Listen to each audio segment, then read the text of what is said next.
Yeah. Hi, Vaishnavi. Hi. Yeah. Shall we start? Yeah, Yes. Okay. Hi everyone. Welcome to today's Instagram Live. I'm so glad you could join us. My name is Vaishnavi Devi, and today we are going to dive into a very important and overlooked theme, which is classroom, caste, and crisis of mental health. And I'm joined today by Vasavi Kaluru, who is our esteemed guest for the episode. Yeah, and who is currently pursuing her master's degree in social work, specialized in mental health from the Tata Institute of Social Science, Mumbai, and working as a project associate at the Unseen Projects. Thank you so much for being here. Yeah, yes, this thank, conversation, yeah, okay, thank you, Vaishnavi. Thank you for that very kind introduction. yes, yeah, and moving forward, this conversations matters so much because when we talk about the mental health, we often Mm. treat it as a individual issue. But in reality, classrooms, social hierarchies, especially caste, which shapes the students' mental health as well as their experiencing the stress, belongingness, and everything. Yeah. To begin with the conversation, I would like to share a bit of your journey, how you started this, and what make you to engage with these activities. Yeah, that. So basically, it Mm, was not one big realization for me that cash was affecting everything. It mm, was tiny moments every day here and there activities that people do that people like us go through that made me realize that okay, this is affecting my mental health and well-being a lot. mm, So basically, what I'm trying to say is that it's not a light bulb moment that happened. It's mm, just little things that kept piling up over the years. There were many yeah, things that happened as a childhood, the kind of resources that we were allowed to access, the kind of places where we are allowed to sit at, and where we are welcomed and not. So all of these things, I just did not have words back then to explain what was happening with me. It's just mm, that over the years, they shaped how I feel, how comfortable I feel in some spaces, how confident I am, how much space I am allowed to take up, and all of these things.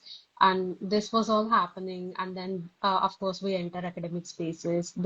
yeah, When we enter academic spaces, the pain only becomes much more mm, sharper and more painful because mm, the concept of merit enters. Your what how meritorious are you if you are taking away some other person's deserving seat and everything. It's always about how other people make you feel small in these spaces and make you feel like you don't deserve to be here. And everybody yeah, keeps talking about caste as something that is of a mm, past, that it doesn't really exist now. We are all equal now, conversations happen. But the reality of caste is something that we all live through every day. And this silencing that we are met with and also the violence that happens every day, the denial of very basic integrity and autonomy. It's just so exhausting, and it makes you feel like you're carrying a burden that has not yours to carry, but you are supposed to carry, that nobody else is carrying. So that was one thing that was happening. So uh, within the academic spaces, and then entering psychology and mental health field as a discipline, nobody was talking about caste here. Everybody is talking about everything else that's happening in the world, but it's always written from an upper caste gaze again. So that was one thing. So all of these things made me realize that, caste is not something that is out there in the society, but it is something that uh, shapes how we feel, how we think about ourselves, how safe we feel in spaces, how much we can trust others, how much rest we are also allowed ourselves, because when you are someone who comes from marginalized caste backgrounds, you are forced to work twice as hard and twice as much as other people do. So, which also has a lot of impact on your mental health and well-being. So, all of this awareness came very gradually for me through these exclusion, through this um, alienation, through the constant exhaustion of having to live through these academic spaces every day. So it was also very painful to connect all these dots for me, because uh, you don't think of education as something that is exclusionary, as something that is marginalized, so, as something that a space where marginalized people are forced to live through their horrible days of their lives. But it is like that. So education as a non-liberating space, education as a very upper caste, upper class space has what made me realize that, you know, things are like this. Yes. Yeah, while you're talking itself, you address the classroom is not equal as imagined by many of the Hmm. people. But in reality, caste also deeply shapes who feels included and who doesn't. Yeah. Hmm. And can you share how caste shows subs in classroom spaces, both in obvious and in subtle ways as well? Hmm. Cash really does show in academic spaces, because two main interactions that we have in academic spaces is teacher-student interaction and student-student interaction, right? During the teacher and student interaction, when the teacher is an upper caste person, they often only talk about upper caste ideas of what merit should look like, what a perfect student should look like. They never really bring in the ideas of anti-caste allyship or caste annihilation to begin with, and they have very particular ideas of what merit should look like. And when it is a marginalized caste professor, the students are not really accepting of what the professor is saying. They think of the professor as somebody less meritorious, somebody who got in there only because of reservations. They do not pay attention to what they are saying. And in between student-student interactions, there's a lot of caste dynamics. One is that everybody knows what caste you come from because of the way roll numbers are allotted, or the way each person is given their slot in the classroom, because reservations and general category, you have different cutoff marks usually. So that happens. So everybody knows implicitly what caste you come from. That also has a lot of impact on how you are treated by your classmates. Yes, ma'am. I can Yeah. understand it, how we feel about it.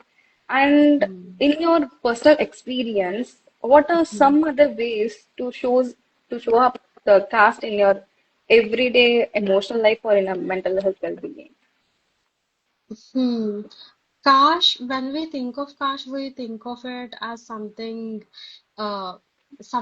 big, something that's dramatic, something brutal that happens in everyday lives, which is also true.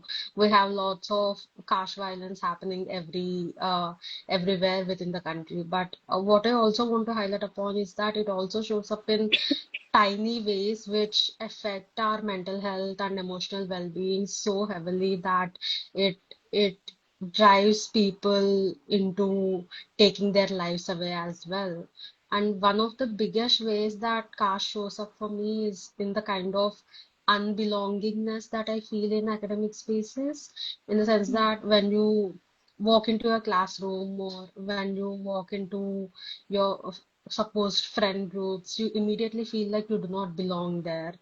It's not that nobody says anything outrightly, but you notice all these small things. They talk behind your backs. Somebody's ideas are taken seriously, somebody's ideas are not, and who somebody within the friend group also they have smaller friend groups where you are not invited in those circles. So all these things are being constantly pushed away into the margins. It it has a certain impact on your confidence in your very the kind of safety that you feel in these spaces. So this unbelongingness is one way that caste shows up very much for me. And second way is, of course, the conceptualization of merit and comparison. Hmm. When you are a person from a marginalized caste, you constantly have to keep proving that you're good enough, and you constantly have to show that okay, it's not because of reservation that I'm here. I actually deserve to be a candidate here. I actually deserve to be a student of this university. These conversations keep happening everywhere, and these pressure, it doesn't just leave you when you come out of the university. It just keeps following you everywhere, and you constantly have to keep working over and over again Yeah. until you throw yourself into burnout, which destroys your mental peace to begin with. And I think one more way caste shows up is silencing.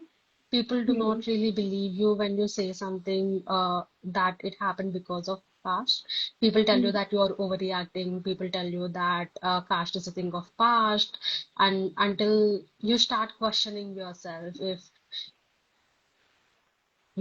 you are exaggerating it. And this this gaslighting by Apakash people is more it's more hurtful and more damaging sometimes because it makes you feel isolated. It makes you feel like you're in a space where nobody will really understand what's happening with you.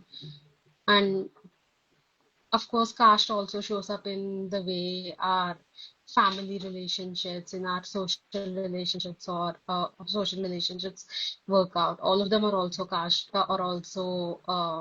caste relationships, basically, and all the struggles, all the discrimination and humiliation that our ancestors went through, that our parents and grandparents went through, all of the pain, we also carry it within ourselves. That is one thing. And another thing that I also want to talk about is that joy or happiness is also framed or shaped by caste, in a sense that when you, for example, if you clear an entrance exam or if you clear any exam, you get happy, but then that happiness is only short-lived because people will tell you that you cleared the exam only because of the reservation. So that joy you feel is also so marked by caste that it will dismiss all of your hard work. So that is also one way caste shows up.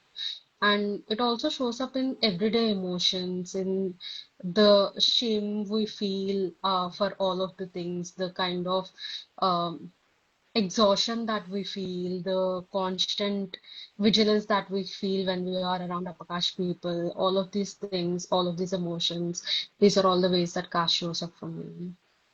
Yes, ma'am. Through your speakings, I got a new perspective about the joy and happiness, how it Mm, related to the caste issues, those kind of things. Now, mm, how does structural caste oppression, such as the microaggressions, exclusion, and violence, affect your mm. and it shapes your mental health. Hmm.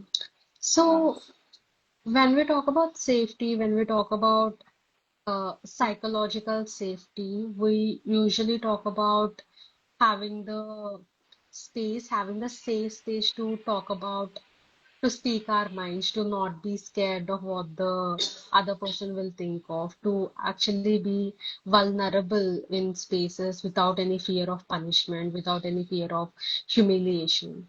But when we bring caste into this picture, everything is marked by punishment and humiliation and notions of purity and notions of purity.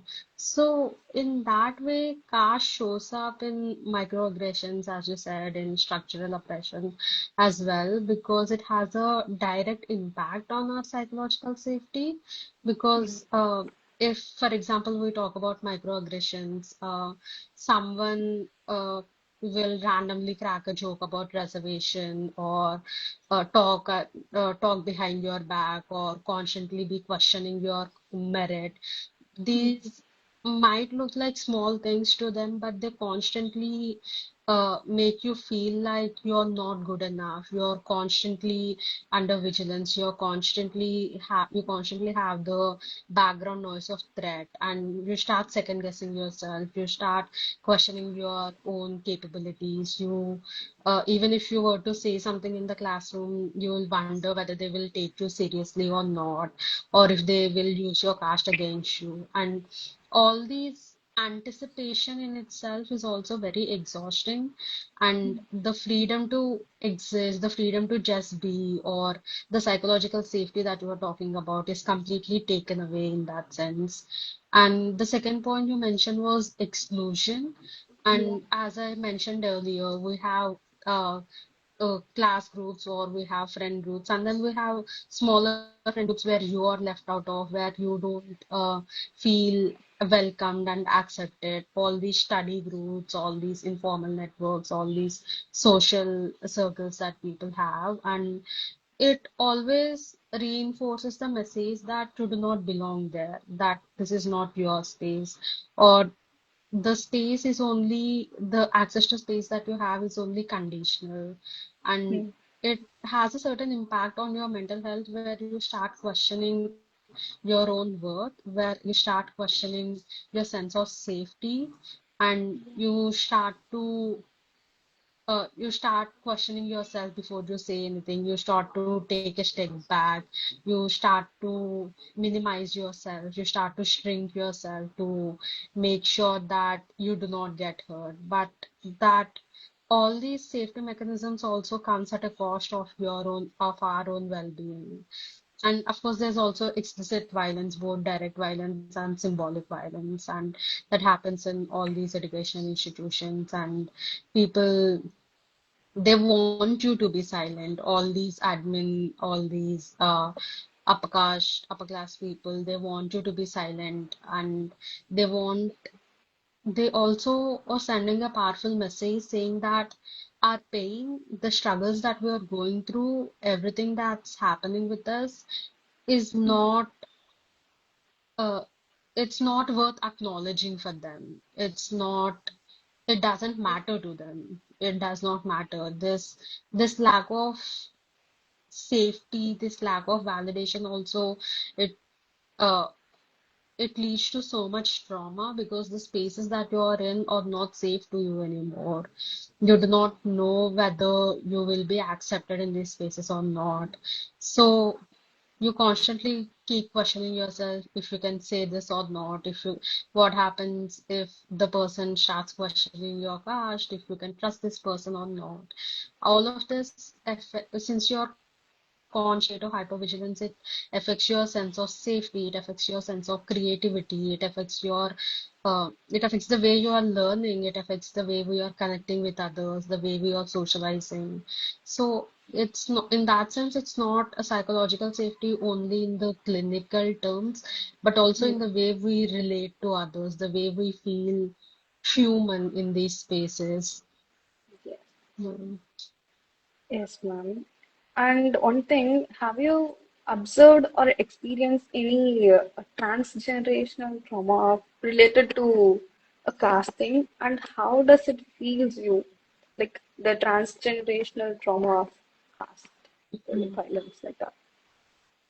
Hmm.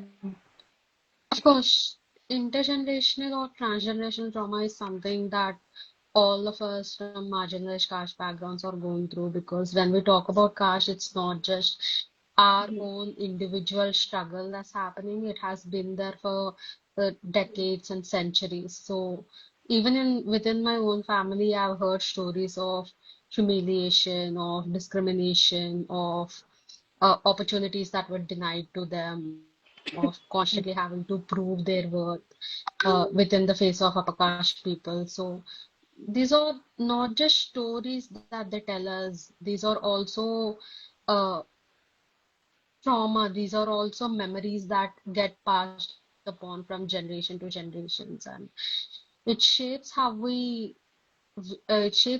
grow up, it shapes how we look at education, it shapes how we look at joy and safety and everything in life, social relationships, ambitions, everything. So for example, you also get told, you have to work twice as hard, you have to constantly be working, working, working. You have to prove yourself in front of others. You have to uh, score well. So what happens if you do not score well? What if you are uh, what if you're not a very good scorer in all these academic spaces? Then our dignity gets denied to us. So all of these things, all these vigilance, hypervigilance, all these memories of trauma, they get passed down from generations to generations. And it also shows up in the body, this constant feeling of danger that you have. Even if the thought that even if you make one mistake, it's not just you, it's your entire family that will be humiliated, but the whole community that will be humiliated. So all this trauma we carry forward, we pass it on to our generations as well. And uh, one thing that I already mentioned about how it also brings rest and joy, because so many of us are uh, have grown up with the idea that you have to achieve everything in this world, you have to work very hard, only to be seen as equal in front of the upper caste people. So even within the smallest joys that we have, even if we were to um, have smaller wins in your life, you do not trust yourself so much. Uh, you do not get to be proud of your own achievements, which also means that all of this leads to burnout. All of this leads to feeling guilt and shame just for resting. And the fear of failure is also there. And it's not just because of personal issues. It's also that you're worried about your entire community. You're worried about entire uh, caste histories that are being implicated in your failure. And and intergenerational trauma also shows up in emotional level, because the way we relate to ourselves, the way we understand our own identity is also shaped by what our parents tell us, what our grandparents tell us, what our families tell us about who we are, where we come from, what are the experiences that they've had. So all of these painful, all of these humiliation, all of these discrimination that they have faced also shows up for us. So it's not just the individual that is, it's just the individual that is carrying all these generations of pain within them. Yes, ma'am. And we often hear about the pressures of exam and competition, but from the students from the marginalized communities, they have layered of challenges to come over. Then, how Hmm. does the internalization of caste will influence the self-worth or confidence or emotional expression of a student in particular? Hmm. I think I think Hmm. internalized casteism is one of the Hmm. most insidious and cruel ways in which caste works, because The moment you realize that caste is not just something outside us, but it's also something that slowly seeps in into your own body and mind, and how you see yourself, how you carry yourself, what you think of yourself, how much you allow yourself to heal all of these things, allow yourself to feel and heal all of these things. That's when internalized casteism has a very cruel impact on the way we see ourselves and our social relationships, because one way that it directly influences our self-worth and self-confidence is that if this internalized casteism keeps telling you that you're less, that you do not matter much, that you're uh, that you're less important than other people. Even if nobody is directly saying the exact same words to you, the messages, the implicit messages are everywhere in how people talk about merit, how people talk about reservations, and who whose achievements are celebrated in class, whose Hmm. words are taken seriously and acknowledged in the classrooms, and whose stories or get to be seen as universal stories in classrooms. So you start questioning your own value. You start thinking that you really do have to work twice as hard to deserve just to deserve being in the room. So it has a very bad impact on the self-worth and how self-worth and the way we see ourselves.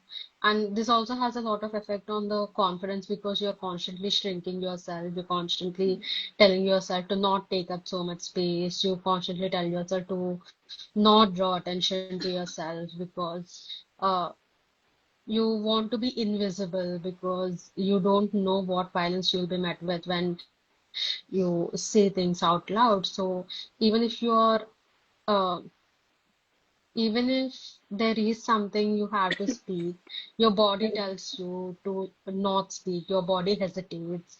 Your That's how internalized casteism works, right? So your body tells you to not speak anything. Your body tells you to uh, just be invisible and not do anything about it, and which also shows up in the way we express our emotions, our anger, joy, sadness, all of these things, because you're constantly told that you're uncivilized, you're constantly told that you're too aggressive, you're always playing the victim in this urban upper class world.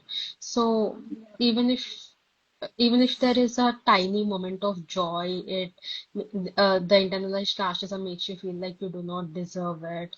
So you bottle things to yourself. You do not speak anything out loud, which has a very bad impact on the mental health. Yes, ma'am. Despite these challenges and pressures from your mind as well as in the body, what Mhm. role the family or a community plays in shaping the mental health for the caste oppressed individuals? Yeah. Can you please repeat the question? Yeah. What role or the community plays in shaping the Mhm. mental health well-being of the caste oppressed people or a student? I think mhm. I think community has a very huge role to play. The first time I came across my people, my communities after I came to college through these Hmm. reading circles, through Ambedkarite student collectives and all these things. And the way started, we were not really doing anything revolutionary. We were just sitting and reading sometimes. We were just sitting and doing our assignments sometimes. But just knowing that all of these people are around you they will be Yeah. there with you even if things go wrong. Just reading Ambedkar or reading Periyar and going through sharing all our struggles together, or devising ways to figure out what to do, how to go through college, how to navigate all these spaces is very important, has a very important role in the way it shaped my mental health also.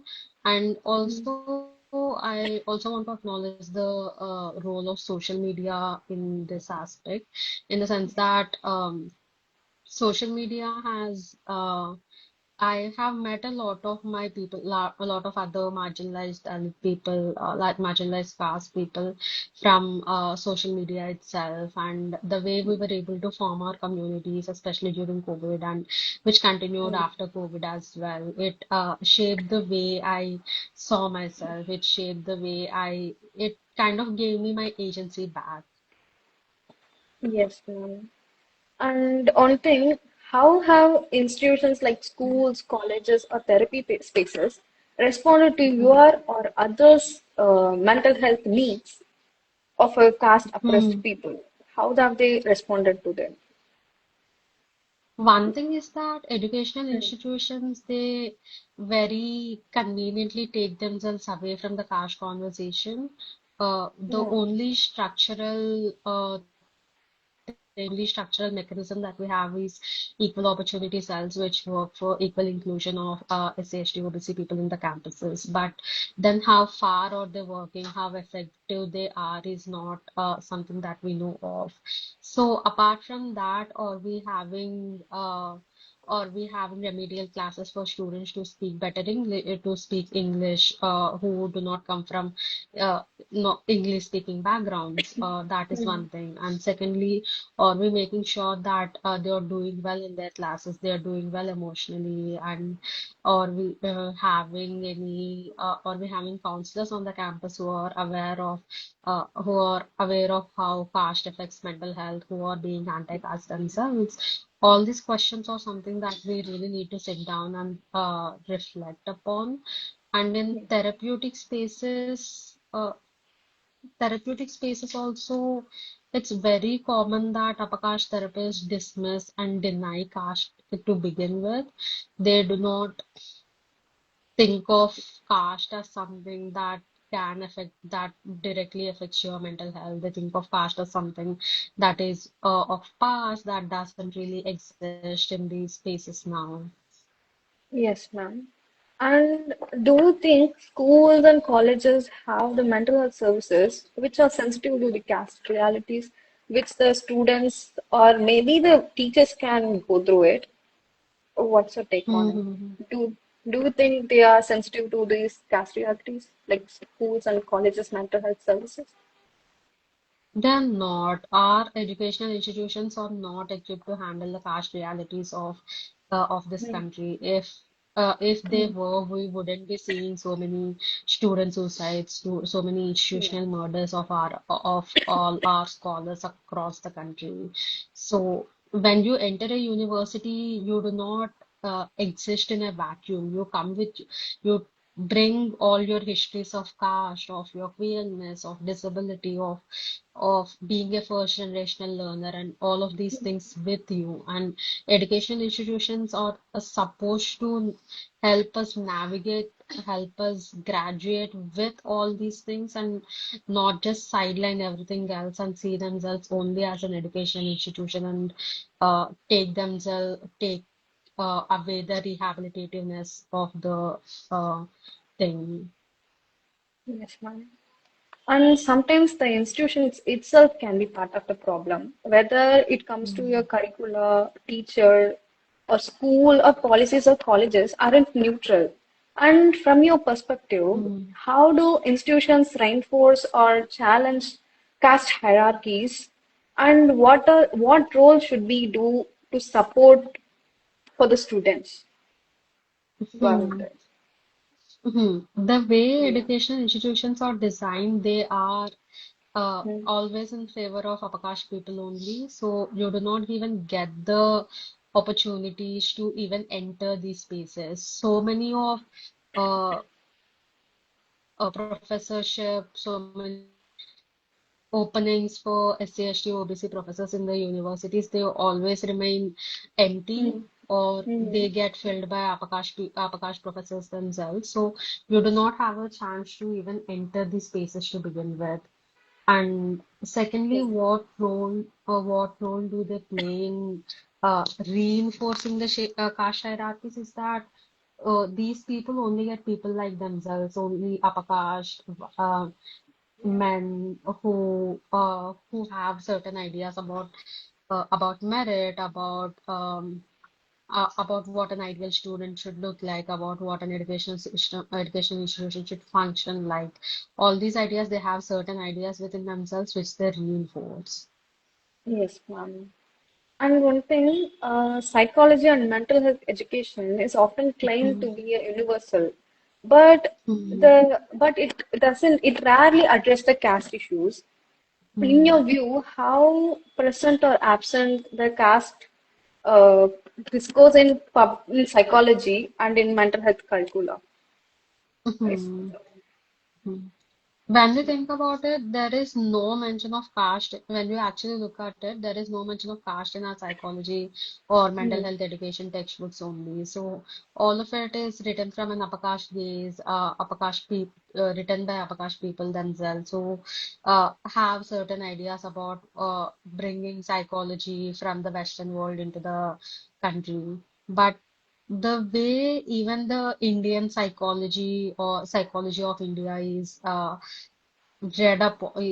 written about, mm, it always talks about Avakash people. It always has a certain ideas that they want to perpetuate. For example, the first psychology or the first counseling that ever happened is said to be mm, Lord Krishna giving counseling to Arjuna uh, yeah, during the Mahabharata. war thing, Mahabharata in the war thing. But these are all myths. We never really talk about how all these gods have been sources of oppression for all of us. We never really talk about Ambedkar. We never really talk about Periyar in our psychology textbooks. While Ambedkar Mm, very actively talked about caste as a notion of mind, we never talk about that. We never talk about all these anti-caste thinkers as in our textbooks, even when we were reading counseling and therapeutic skills, because uh, you never see them as people who are thinkers of mind also. yes, ma'am. And how does the dominance of Western or upper caste thinkers in the Mhm. course material affect the way we learn about healing? Because Western countries, we don't have the notion of caste. They have only about the Mhm. class system. In India, we have about the class, caste, and other kind of things to be um, think also. And what's your take on Mhm. it? Whether the dominance of Western or upper caste people in a course material, and how does it Mhm. affect the learning about the healing process? One thing is that you do not see yourself out there in these textbooks about healing. You do Yeah. not see yourself represented there because all of these textbooks talk uh, Mm, about being, especially these are white textbooks about being white, upper class or middle class, of being a cisgender heterosexual man, and all of these things. So you do not see yourself being represented in these textbooks. So you do not know where to place yourself in these situations of all this stress, grief, and trauma. So you yes. put yourself up to the standards of what these textbooks tell you, which really do not apply to you. So again, you start questioning yourself whether something is wrong within you when it's the textbooks that are not inclusive of you. Then how can you like how can you help to get rid of those griefs and other kind of things when you have oppression of something, when you feel like Mhm. that? One thing is that we constantly have to keep writing because there's very limited writing in the area of how anti-caste psychology or how caste affects mental health. There is very limited writing in this area. So more research has to be done, more people have to write about it, and more people from the marginalized backgrounds have to write about it, and not just again upper caste gaze that keeps getting thrown at our lives. It's not something that should be keep repeating again and again. Yes, ma'am. Then how does the English dominance in psychology or in any other subjects how it Mm. affects or marginalize the first generation's learners. Mhm.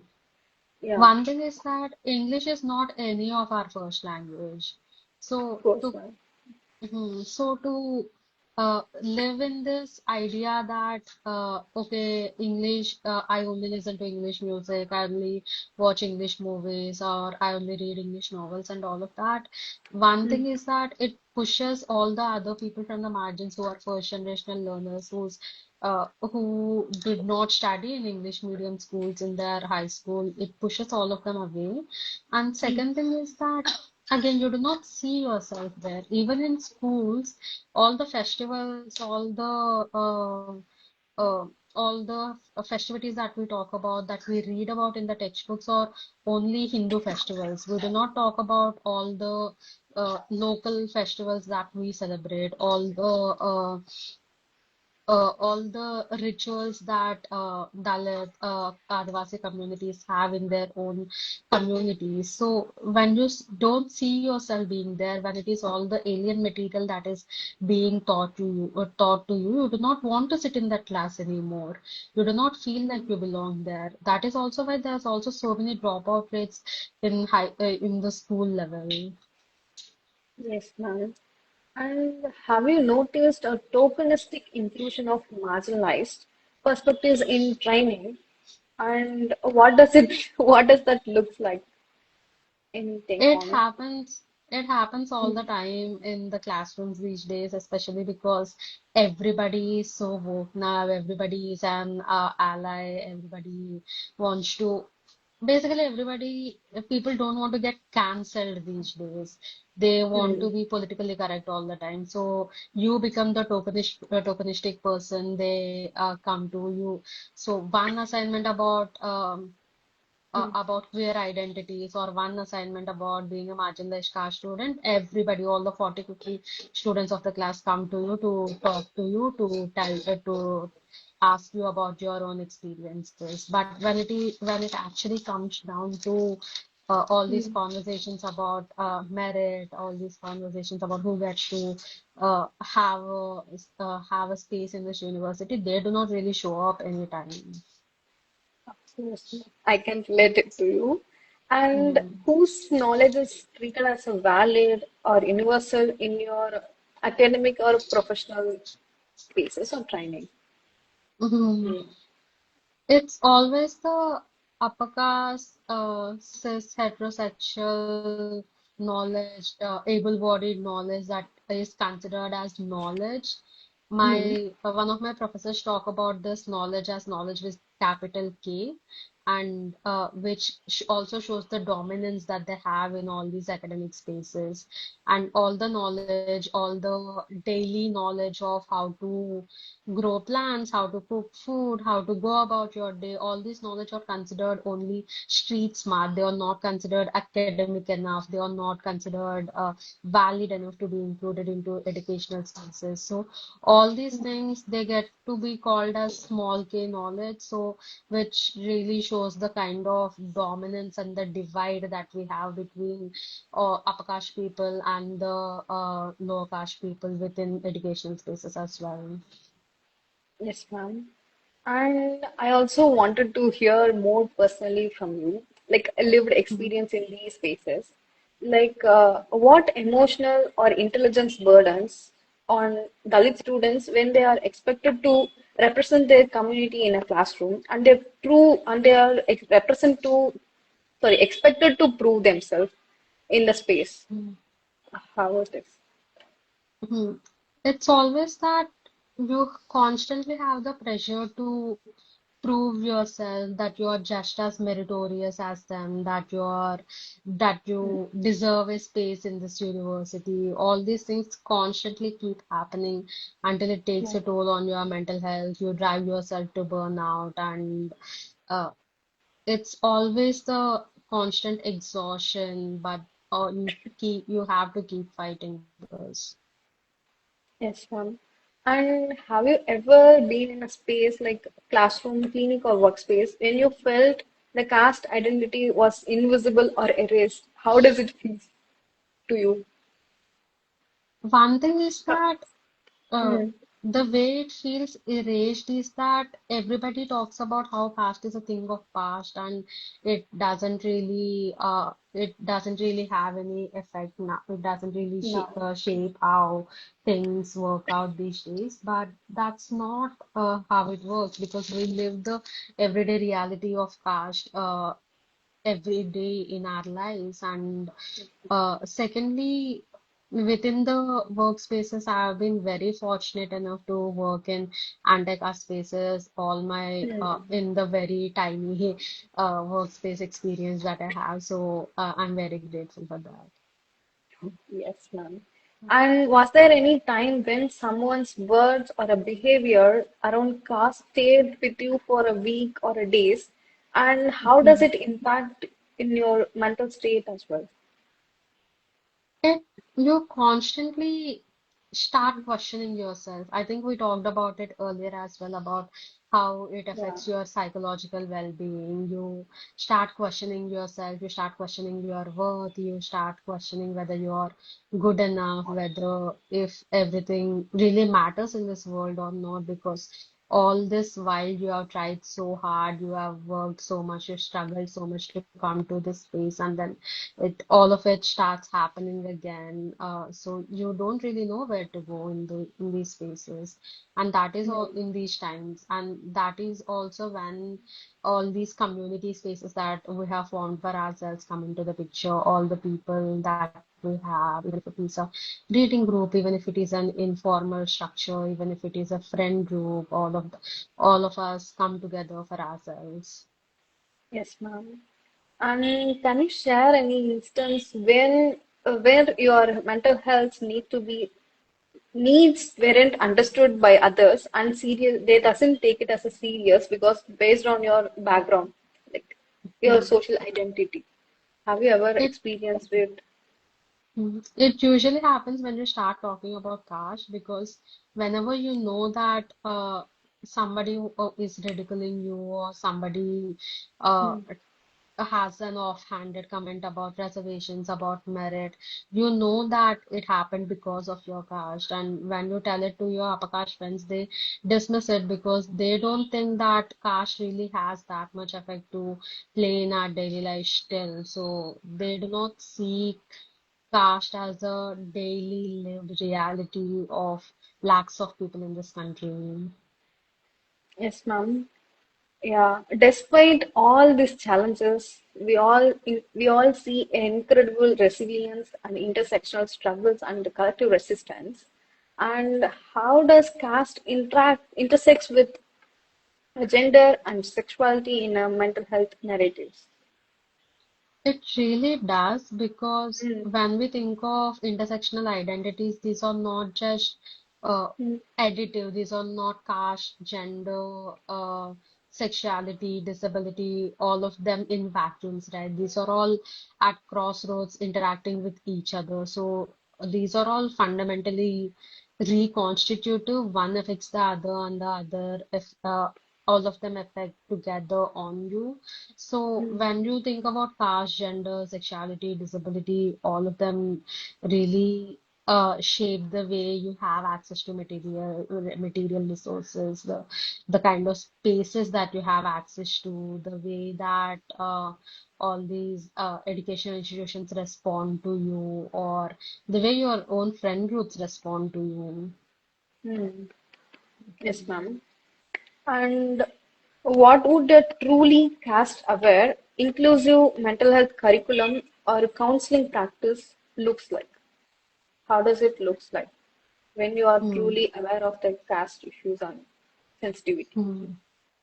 One is that one needs to really understand that caste really affects everyday lives of people. And second Hmm. thing, what does it mean to be anti-caste? So for example, we have queer affirmative mental health resources Hmm. now. So what does anti-caste mental health resources look like? Yeah. All of us need to sit down and reflect upon that. And second thing is including all these anti-caste thinkers in our syllabus, in our curriculum would help. And uh, all of us. as mental health practitioners, as counselors, as field workers, all of us need to think about how caste affects all of us and not just dismiss it as a thing of the past. Yes, ma'am. And we can see some projects are already being in existence to make a change in the society, Hmm. like the unsung projects. And I would like to know about what the role the projects do with the unsung projects in shaping the mental health. So, Unsound is basically a collective of queer trans people with psychosocial disabilities who Hmm. most often also come from other marginalized locations of caste, gender, and disability. So, all of us, as a collective, we think of what anti-caste practices look like, what being anti-caste in counseling rooms and therapeutic spaces look like? What does it look like in our daily negotiations? What does it truly mean to be anti-caste in our friend interactions, in our social communication, in everyday realities of life? And Yes, ma'am. we also do research on queer trans issues, on caste issues. Yes, ma'am. So it's And just I'm a s tiny. yeah, Uh, yeah, it can.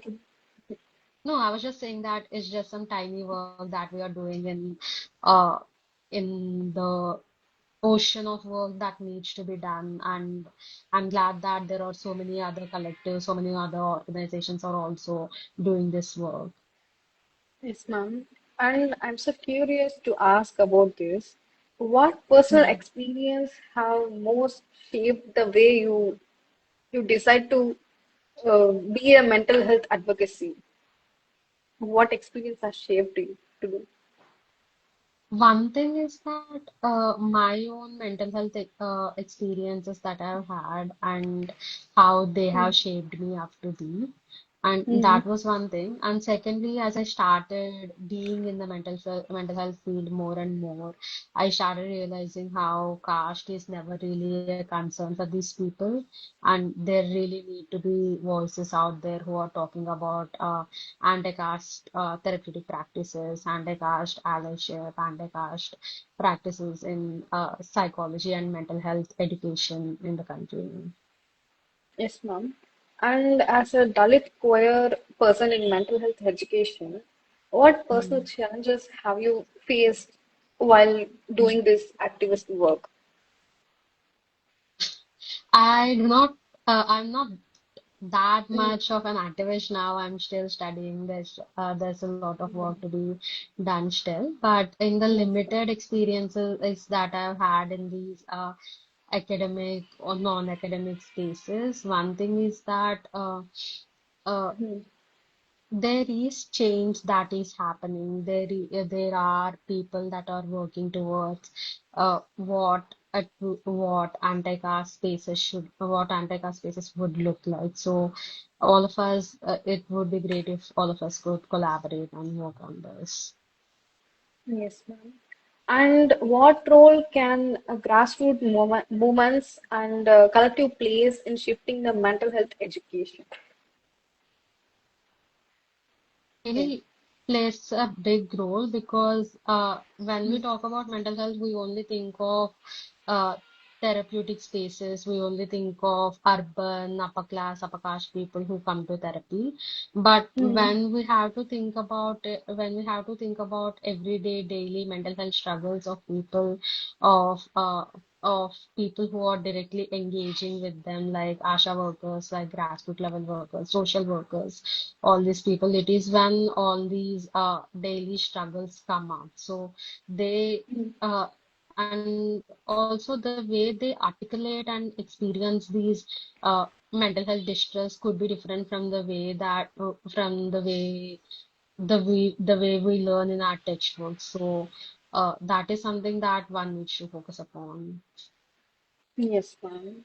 And if we are talking about creating a real change in a society, what should be Hmm. done differently, and what would say are the most urgent step for the teachers, institutions, or the policymakers to make classrooms more healthier and inclusive? I think I'm too young to answer this, but I'll still Yeah. try. Yes, ma'am.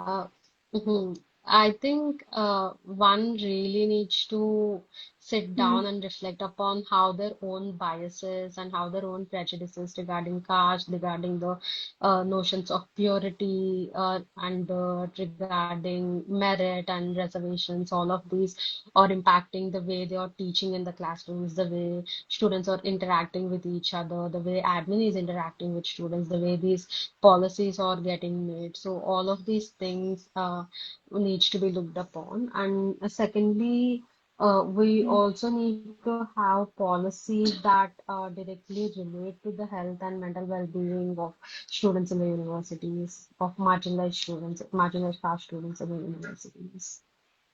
Yes, ma'am. Actually, we need more like a policy kind of things to Hmm. stop this oppression and the violence against the marginalized people. And Hmm. despite these challenges, students form a support networks and activist group to and the safe Hmm. spaces. From what you observed, how do marginalized students cope up with and resist caste-based stress and exclusion? How can they cope up with? The thing is, we have always found ways to navigate Mm, these situations, whether it is by forming informal support groups or student collectives or student organizations. We always come together. We try to figure out ways. We try to devise ways in which we navigate all these upper caste university spaces. So those rituals, those practices of coming together and showing up for each other, helping each other out have always existed. yes, ma'am. As we going to close, and what message would you like to give for the students, educators, or mental health professionals to carry forward from this conversation? Yeah. For students, I'd like to tell all of them, all of us, to read Mm-hmm. Ambedkar, Mm-hmm. to read anti-caste thinkers, to think critically about how all these anti-caste thinkers' notions would apply to our own fields, our own mental health education for psychology, for sociology, anthropology, all of that in their own respective fields. And for professionals working in the field, I would like them to actually go to the ground and see and look at what people are saying instead of going with their textbook knowledge and devising policies and then trying to fit people into those policies. Yes, ma'am. And thank you so much for the insights to sharing us, ma'am. And I want to pause here and invite you all to have a couple of moments to reflect and ponder upon the conversation. And this has been a very important and powerful conversation, I hope. Thank you so much, ma'am. Thank you so much for sharing your experience and wisdom to us. Since I have already told you this is my first time to be here, and you made me to so comfort to be here, and I came from out of my comfort zone to be here also. Thank you so much for making me comfort, ma'am, and thank you so much for the conversation, ma'am. Yeah, Thank you, we can see Vaishnavi. things. We are so glad to collaborate with Milir, and I think Milir is doing such amazing work in the anti-cash mental health space, and we're glad to be associated with you. And I think you did a brilliant job today. Thank you so much, ma'am. Thank you. Yeah, ma'am. We can see you later. All Take right, care. bye. Yes, ma'am. Bye, Bye. ma'am. Yeah.